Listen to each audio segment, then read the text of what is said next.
Biosync49 here with another Sabers video. Today we're going to be talking about my 89Sabers Luke Skywalker from episode 4.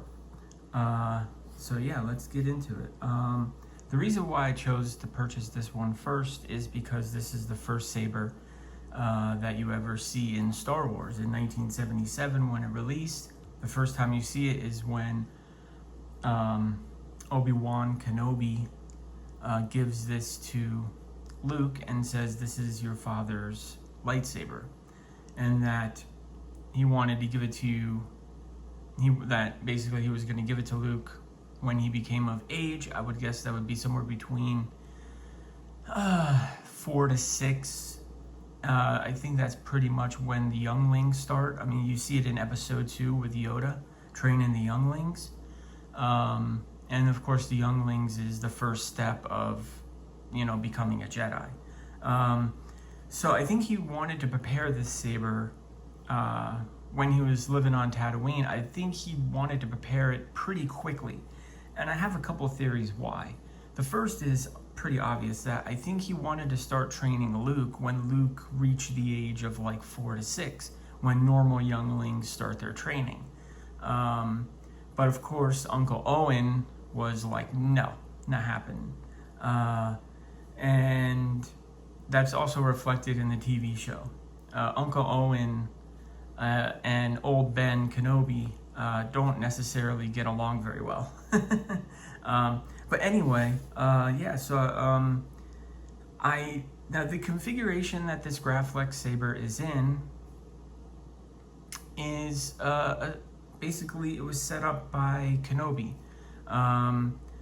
A theory that I have is because this one is larger than Anakin's was in episode 3, I think that he basically gutted Anakin's and placed it into a new chassis, new frame, or basically a whole new hilt. Basically, I'm thinking that he did that for a couple reasons. I think the first reason was it was probably hard looking at Anakin's saber every day while he's stuck on Tatooine. It's just kind of like when you have a symbol like the saber, and it just brings back a bunch of memories, I would imagine. So I imagine he wanted to kind of change the look of the hilt pretty significantly so that every time that he looked at it, he didn't really be reminded of what happened with Anakin. And the other theory I have is that he put it into this configuration, which I think would be pretty good for a youngling configuration. I mean, it has extra T-grips and stuff, and I think he just wanted to put it in this kind of configuration. Now, as far as being able to get extra empty saber hilts on Tatooine, I would say that that's probably a pretty rare thing.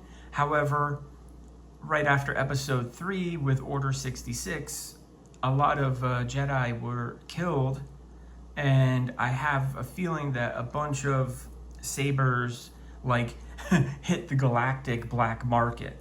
And I have a feeling that a bunch of saber parts were available not only in the inner rim planets, but also in the outer rim planets.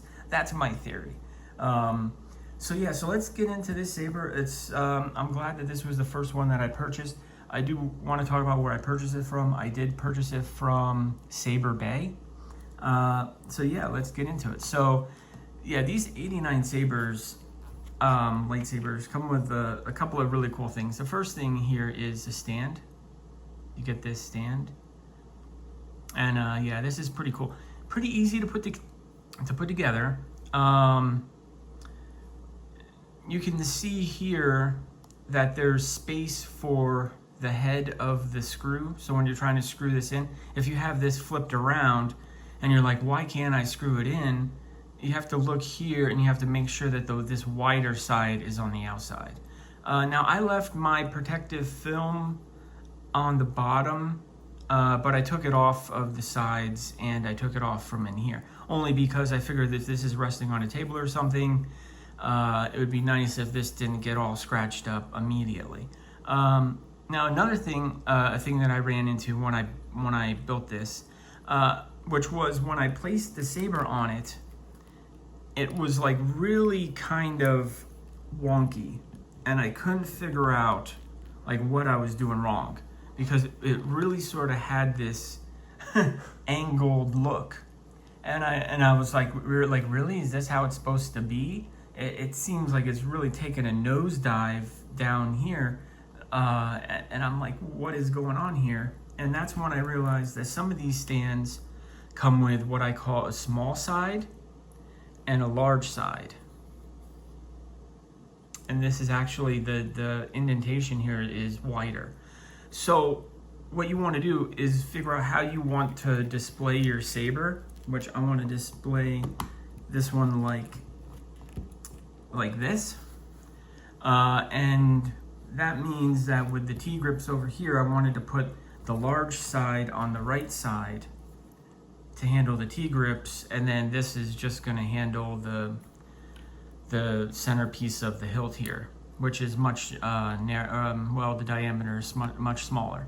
So that's kind of something. If you buy one of these and you put your saber on it and it looks a little funky, make sure that you have it set up with the small side and the larger indentation here set up how you want to have it, so that it displays exactly how you wish to have it. And if it looks a little funky, just make sure that you have it on the right side. Now, the sabers that do not come with T-grips, most of them only come with the small side, and you'll have that on both sides, and the saber will lay completely horizontal. But just to keep that in mind. So like when you're trying to build this, if you can't get the sides in, just make sure that you got these wider parts on the outside. And if you can't get it laying how you want on the stand, just make sure that you have these set up how you want, with the larger opening, so that it stays on the stand exactly how you wish. Let's move on from the stand. Okay, so in the box, you get a couple of things. Now, this isn't the exact box. I'm not going to dig out the exact box, but this is basically what you get in the box. And they give you an instruction booklet. They give you a charger. And depending on, they give you some tools here, stuff like this, and they obviously give you the screws to bolt this in for the stand. Now, depending on which saber you get, you might have an extra pommel piece, maybe not. This one is to Kenobi Episode 3, and this one is to Luke V2 Episode 6. We'll get to those when we get to those. And yeah, that's basically all that comes in the box. So yeah. Let's move on to the saber. Now, I'm not gonna swing the saber around and all that kind of stuff and put the blade in it and all that kind of stuff, just because I don't really have the space to do it here, and there's a number of phenomenal channels that I can refer you to where they do they show all the fonts, they do all the swinging and all that kind of cool stuff. One of them is Finding the Force. Another one is The Collector's Outpost. Another one is Sir James. So just look around. If you look up, most other people will do full blade. They'll put the blade in and do swinging around and all that kind of stuff. And I just don't really have the space to do that here. So let's get into what this saber has in it. So I have the blade plug installed right now. And okay, so it's pretty easy here. It's pretty cool that it says graphics there, just like it did on the flash gun. All right, so you just have to flip this up, and then you have to turn this. My episode 4 here is Luke's is a little stiff, but that's okay.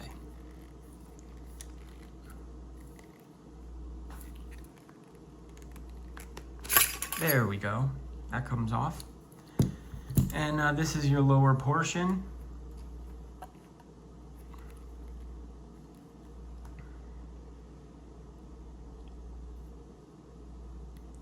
I don't know if I can get that to zoom in.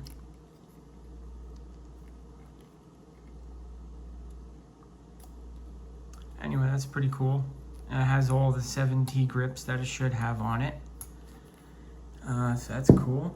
You have this, which is like a chassis protector, which is really awesome. Well, actually, let me just unscrew this.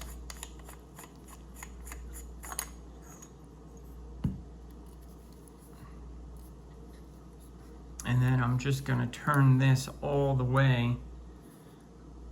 It's nice that this is a real nice, tight fit. Do I have it right? It should be coming off right now. There we go. Sometimes it gets on there pretty tight, which is good. Now, without this chassis protector on here, which let's take a look at this for a moment. This is pretty cool. It has a bunch of different names on it and stuff. And of course, Vader's helmet.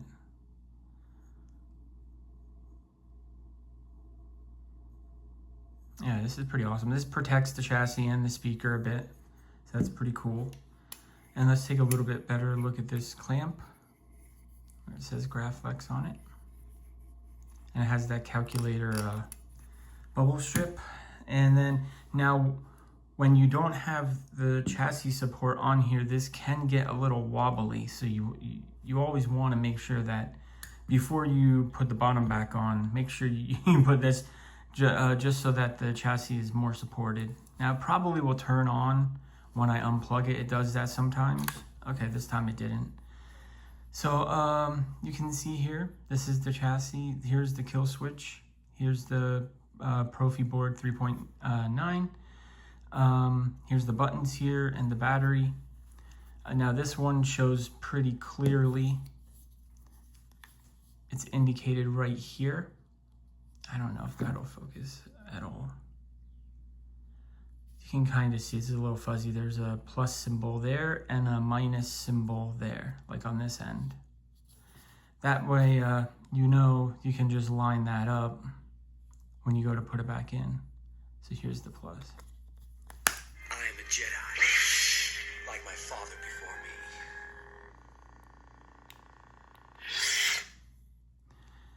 All right. And then of course the speaker is down here. Now when you go to reinstall this into the upper section of the hilt, turn that off. It rolled, so it did the motion controls, which is pretty cool. Okay, so, okay, there. I guess there's not a lot of light here. That's kind of a shame. Maybe I can, there it is. You can see one of them in the middle on the left side is darkened. So yeah, so it's darkened. So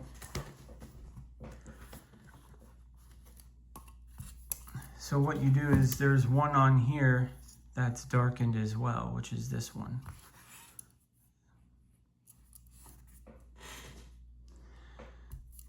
So the darkened end is to the left, and then this is, let me just go like this. And then when you put this in here, be very gentle. Just kind of, okay, why is it not going in? There we go. Now it's going in. So the way this works is when you're putting this in, just be very, very gentle. You can kind of slide it back and forth a little bit, but you're gonna feel a point to where, if I could turn this up a little bit. You're gonna feel a point to where it kind of just wants to fit in, and then you just do a slight click. And sometimes it turns on like that, which is fine. And then, so let's put this chassis protector back on, which, man, this is really cool how this looks. There we go. And then let's get clamp card back in here.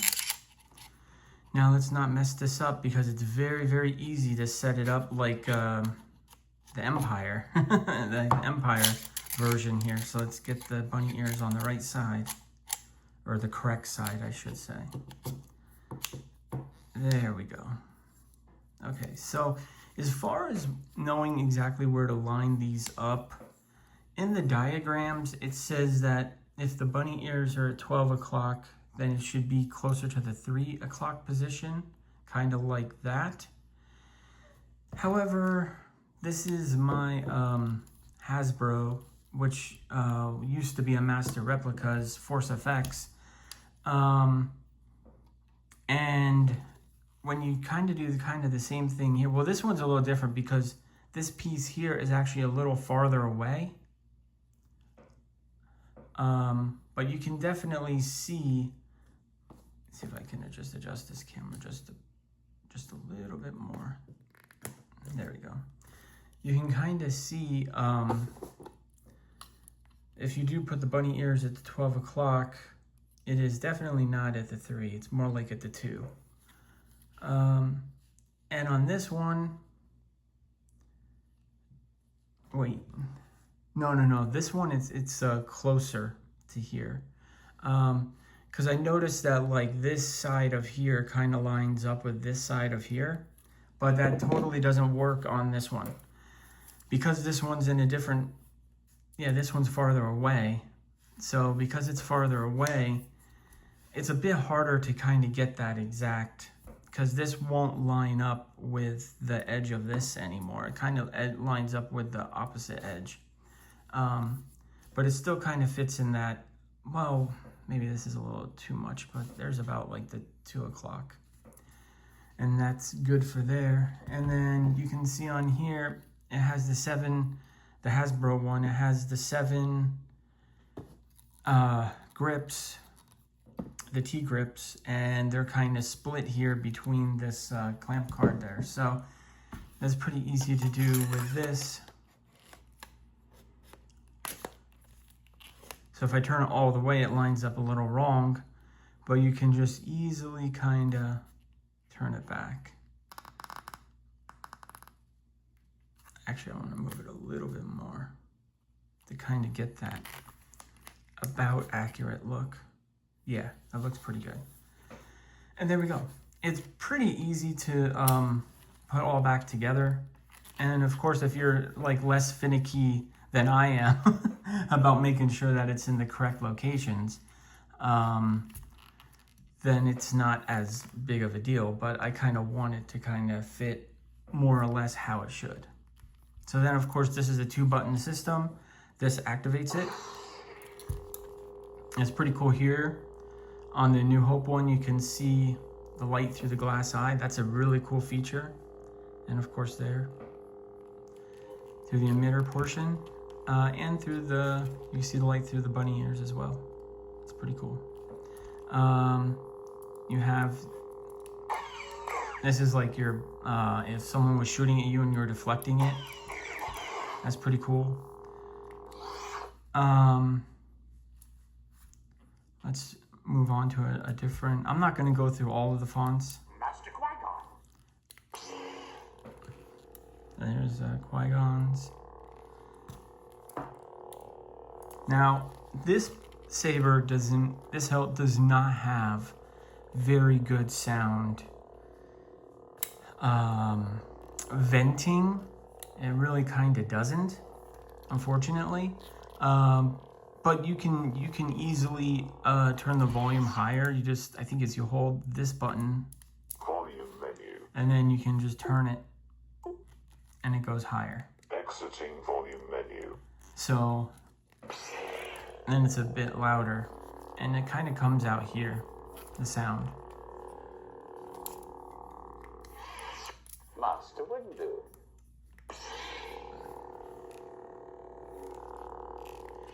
So yeah, I'm not going to go through all the fonts, but when you hold it upside down, it goes backwards. Master Qui-Gon. I am a Jedi, like my father before me. And that puts it back on Luke's. Now, I don't know. Now, they all play a little bit of music, which I'm going to do right at the end. I'm only going to play a couple seconds of the music. But sometimes they have forced quotes. But it's kind of tricky. It's kind of like you have to hold the on button, it's like if you hold it on for like, I think a half a second, it plays the music. But if you hold it on for like a second and a half, it does quotes if it has quotes.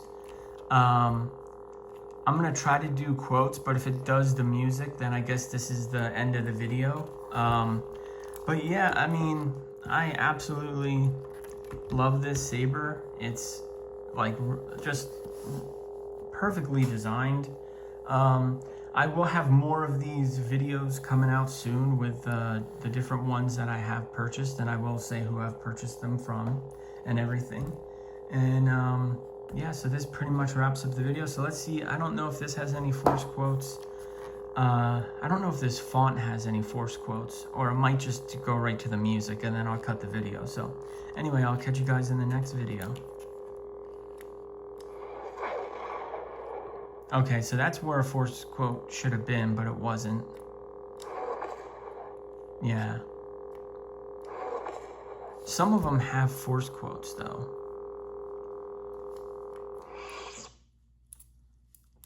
Master Qui-Gon.